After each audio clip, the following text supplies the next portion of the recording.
Hi hello, ఎలా ఉన్నారు? నేను మీకోసం ఒక కథని తీసుకొచ్చేసాను, వినండి. ఒకరోజు అడవిలో ఒక చీమ వేగంగా పరిగెడుతోంది. కొద్దిసేపటికి దానికి ఒక ఎలుక ఎదురొచ్చింది. చీమ చీమ, ఎందుకంత వేగంగా పరిగెడుతున్నావు అని అడిగింది ఎలుక. అక్కడొక అక్కడొక అంటూ ఆయాసంతో చెప్పసాగింది. పెద్ద జంతువు ఉంది, నాకన్నా చాలా పెద్దది.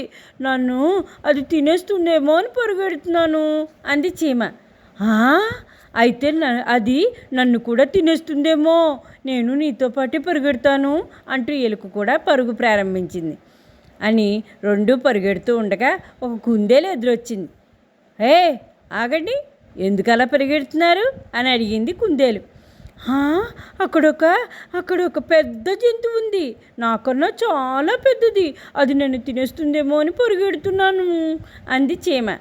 అవునవును అంది ఎలుక. దాంతో భయంతో కుందేలు కూడా వాటితో పాటు పరుగు లంకించింది. కొంచెం దూరం వెళ్ళాక వాటికి ఒక నక్క కనిపించింది. అదే ప్రశ్న వేసింది. ఏంటి, అందరూ కలిసి ఎక్కడికి వెళ్తున్నారు అని అడిగింది. చీమ మళ్ళీ అదే సమాధానం చెప్పింది. అక్కడొక పెద్ద జంతువు ఉంది, నాకన్నా చాలా పెద్దది. అది నన్ను తినేస్తుందేమో నేను పరిగెడుతున్నాను అంది చీమ. అంటూ నేను మీతో పాటే వస్తాను అంటూ నక్క వాటితో పాటు పరిగెత్తింది.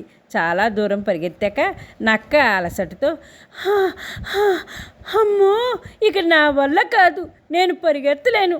ఇంతకు ఆ పెద్ద జంతువు ఏమిటి అని అడిగింది నక్క. అది ఏమిటో సరిగ్గా చెప్పిచావు అంటూ నక్కంది. అది పెద్ద గండు చీమ, నా వైపే చూస్తుంటే తనే చూస్తుందేమోనని భయపడ్డాను అని చెప్పింది చీమ. ఎలుక, కుందేలు, నక్కకు కోపం వచ్చింది. గండు చీమ మమ్మల్ని తింటుందా అని ముక్తసరిగా అన్నీ ఒక్కసారి అరిచాయి.